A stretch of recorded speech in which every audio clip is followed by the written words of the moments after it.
What's good, Panther Nation? It's your boy, Myron McRae, a.k.a. Tornado McRae, across the skies of the internet, here with another episode of Panther Pride TV, your one-stop shop for all your Panther notifications and your Panther obligations. And, guys, happy Monday.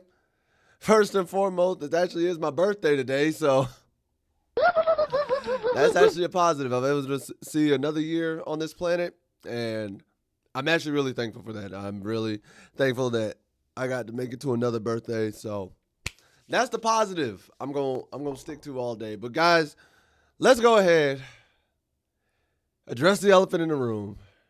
Let's talk about what happened in yesterday's game. And if you haven't already seen on my personal channel, I did do an immediate after game reaction about yesterday's game, and a lot of that is going to be reiterated right now. So I have a bunch of qualms with yesterday's game, bro. I have a bunch of qualms with yesterday's game. And it's crazy because on Friday, I literally said, I'm trying to use literally, but on Friday, I said in the last video, hey, execution offensively is going to be our key factor. Keeping the ball and not giving away turnovers is a factor. And defensively, we have to tackle and we have to make sure we are wrapping up and whatnot. Sunday was a huge display of how our defense can't wrap. Oh, brother, this guy stinks! Our defense can't tackle worth a thing, bro. Our defense can't tackle at all. Our defense looked atrocious. Our defensive play calling was stupid. Our defense was just bottom of the barrel. Then not only that, our rushing offense, non-existent. Could not get a run to save our life. Rico couldn't run. Chuba couldn't run. It was bad, bro. I don't understand it. And don't get me started on the special teams.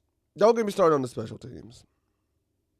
Because multiple times we gave up chunk return after chunk return. Gave up that huge kick return, that huge punt return. Then almost gave up another huge punt return. Luckily, our opponent was able to trip him up at like the 10-yard line. But, bro, nobody's staying in their lanes. Nobody's staying disciplined. Nobody's sitting there staying at home.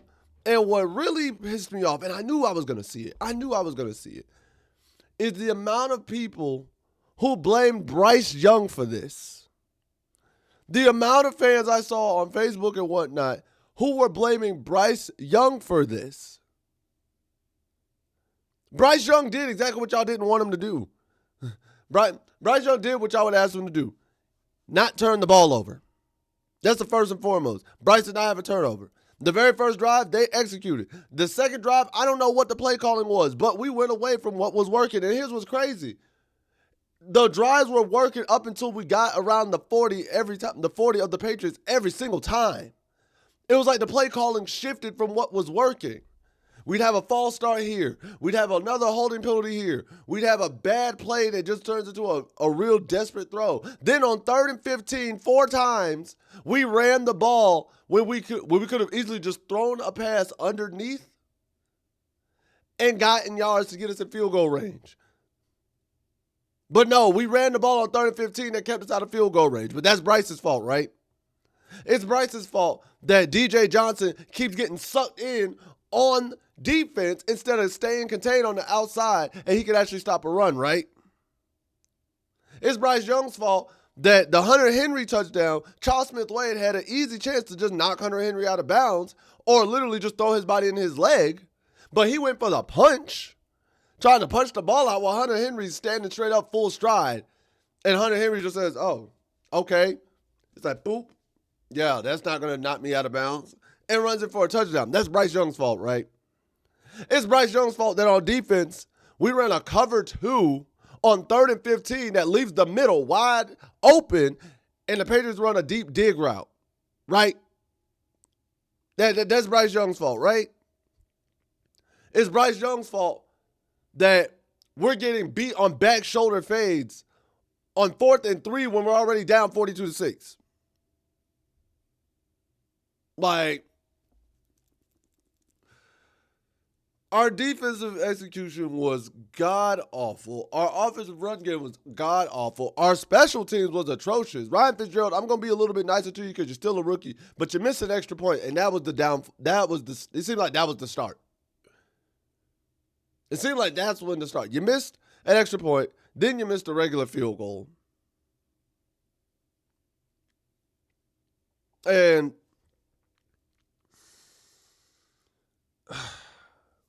And I know there are going to be some people, because I saw some people, they're like, well, Andy Dalton came in, and Andy Dalton was able to lead us down to a touchdown, and we were able to score. Y'all remember how 2 weeks ago versus Arizona, y'all made the excuse of Bryce Young played against a prevent defense, hence why we were able to come back, and it was so easy for him to pass the ball? You know I could easily make the excuse that Andy Dalton played against the second string because the second string was in when Andy Dalton came in. The Patriots' second string defense was in, which is why Andy Dalton looked better. And Andy Dalton's a seasoned vet who can pick apart a second string defense. But y'all gonna sit there and say Bryce is the problem and Andy's already better, right? Apparently, Canales has already been asked and questioned if Bryce Young's gonna be the starter. I told y'all this from the beginning. To me, Bryce earned last year, he earned the right to have this entire year as the starter, no ifs, ands, or buts. At least one solid year, bro. He earned that at the end of last year. He earned that. So I'm sick of this question because it just puts everything in rotation. And we're not going to sit there and act like there aren't multiple factors that went into this. And then don't even get me started on the injuries. What's crazy is Panther Gal said it last week. The strongest person on our team in terms of not being injured is our smallest quarterback. One of the smallest guy we have on offense is somehow the strongest guy because David Moore, first play, gets injured. Chandler Zavala got injured. Flipping, oh my.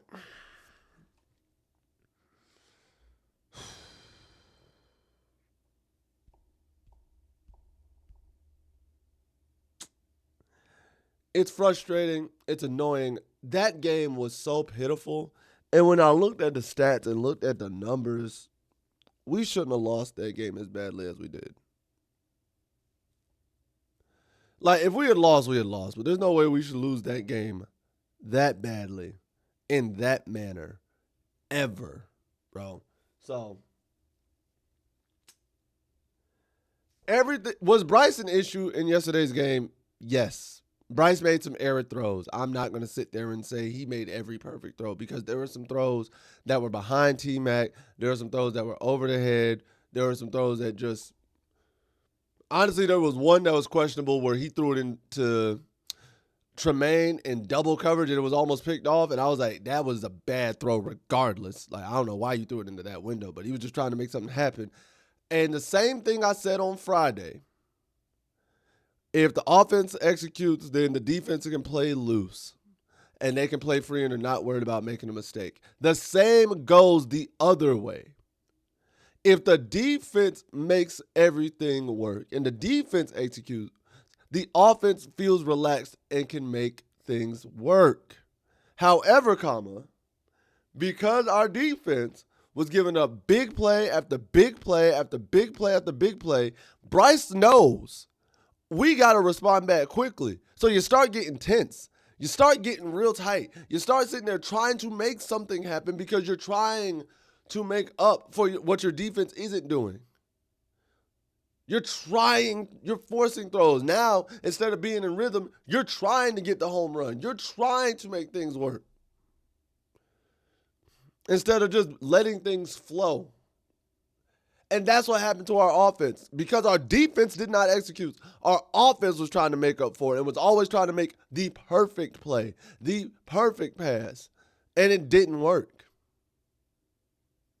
Which is why Bryce was frustrated because he knows he only had so many opportunities to get us back in that game because our defense was like, hey, yo, nah, we non-existent. And Bryce is thinking, I got to make this pass. I have to make this. And I'm going to also say this. And I told y'all, Vrabel can coach a defense. The Patriots were tackling in open field. They wrapped up every time they had a chance. We had 3-4 opportunities I saw where Bryce made the right read, hit Dowdle or Chuba in the flat, and the Patriots just make the open field tackle. Like, literally. And I also am mad because instead of just putting your head down and just going forward when we only need 3 yards, you're trying to make a shake move, and the Patriots are like, yeah, nah, shut that down. So, I'm frustrated. Sad, it's not the birthday gift I wanted. But to say all of this is Bryce Young's fault, I think if you're a Panthers fan saying that right now, you didn't watch the game. You did not watch that game in its entirety, or you just went on with the blinders of ready to blame Bryce, and you just saw the box score.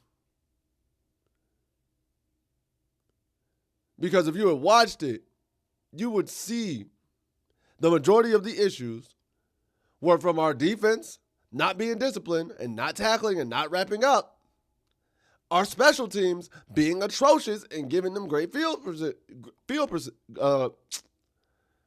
position, our run game being non-existent, and then Bryce Young and the passing attack. And even so, it's more so on the play calling because we would get the ball down the field up until about the Patriots 40-35, and then the play calling just went weird. Or we'd get a penalty, an untimely penalty, and it was stupid. Oh, it was stupid. And next, we got to address this, Dave. Hey, Jimmy Horn needs to play now. Now. You have to at this point. Leggett, gone. David Moore, gone. Dalvin Campbell, gone. And we were stuck with 3 active receivers on Sunday, bro. Dave Canales, what are we doing? Go ahead and make Jimmy Horn an active and healthy player starting this week. Stop with the healthy scratches. Stop it. I don't get what you're trying to do. I don't understand what's going on. You literally promoted him in practice and got reps for him. Why are we making... And this is the reason why. As soon as David Moore went down, it was like, had you had Jimmy Horn in the game ready to go as an active player, you still could have did regular 4-wide sets. You still could have did a 5-wide set with a true receiver out there. But now we're stuck with 3 receivers and 1 tight end at all times. It didn't make sense. This is so stupid. So, as much as I don't like to see David Moore get injured, and we didn't have Jalen Coker yet, that was the other thing. Because we didn't have Jalen Coker back yet, why? Why didn't you start him? Why didn't you have him ready just in case somebody got injured? It's like insurance. I have you ready when I need you. I don't want to not have you when I need you. Better to have it and not need it than need it and not have it. And guess what? Sunday, we needed it and didn't have it. Oh. So that really, really grinded my gears. It really did. And I don't know, bro. Maybe this is probably the wake-up call. This is the wake-up call Canales needs to be like, all right, I really do need Jimmy Horn here. Because we don't know how long Xavier's out. We don't know how long Moore's out. We don't know how long Dalvin Campbell's out. We don't know if Coker's going to come back and be the same. I hope he does. But guess what? Even if Coker comes back, I want Jimmy Horn back too. This way you can run 5-wide true sets if you want. You have a sub if you go 4 wide. Like, it's simple mathematics, man. Most def. It's simple mathematics. What are we talking about? God. And speaking of Canales, he spoke on after the game about moving forward in terms of where the team goes from here. And here's what he had to say. Canales said, I have to look at how I'm preparing the team, how we're going about our work. I have to look at that and compete to find an edge to get these guys to work together to focus so we can get the execution that we're seeing happen in our processes. But this is the only way to work through these things is to get right back to work and attack it head on. NANI?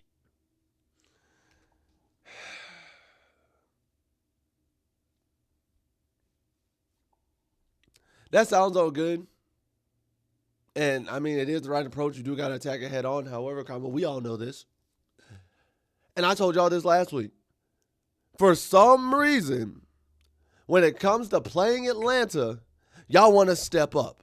And y'all know how to execute and ball and go balls to the wall. But when it comes to playing anybody else, you don't know what you're doing, or your play call is just sporadic. Like, it doesn't make sense. Offensively, execution, I don't know what we were going away from toward the end of drives after the first touchdown drive. The first touchdown drive was beautiful, perfectly executed. I'm like, just keep calling those plays. Went away from that. Defensively, after the punt return, our defensive calls just went out the window. And then what also frustrates me in the whole situation, and the reason why some people were saying, oh, Andy Dalton was able to execute, then Bryce wasn't. They were calling plays for Andy Dalton that they never called for Bryce. They literally started calling a different play scheme for Andy Dalton than they did for Bryce. I'm like, what? Where was this play call earlier in the game? Where?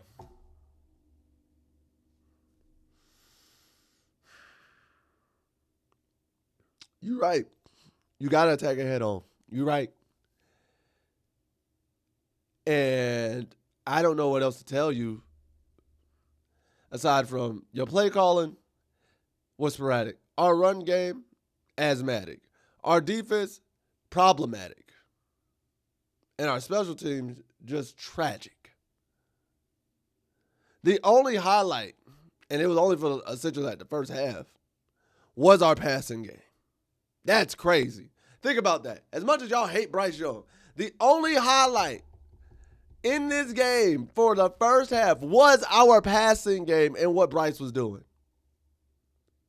That was our only highlight because it wasn't our runs. It wasn't our defense. It wasn't our special teams. So as much as y'all want to say Bryce Young is the problem, the only highlight was Bryce in the passing game. That's it.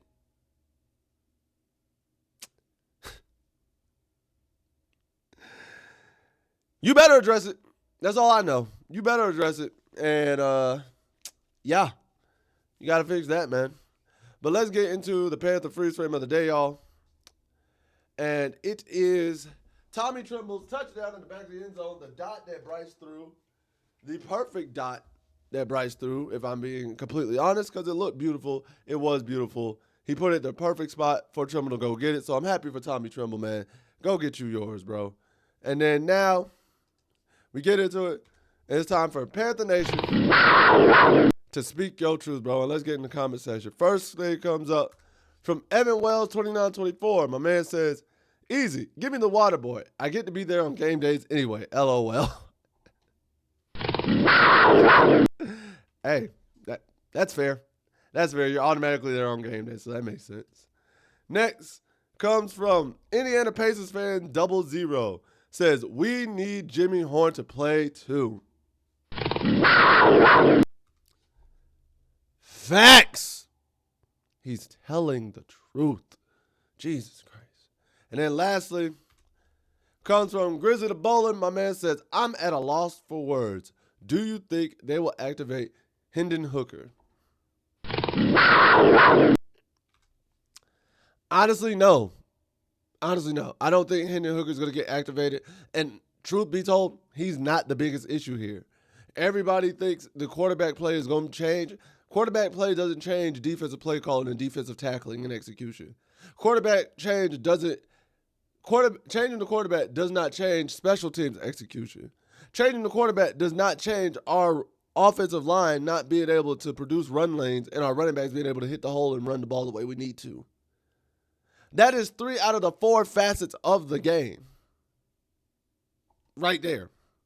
2 of them on the other side of the ball. So we could change the quarterback, but if our defense is still not tackling, not wrapping up, and our special teams is still giving up huge return after huge return, we're still going to be in the hole. So it don't matter.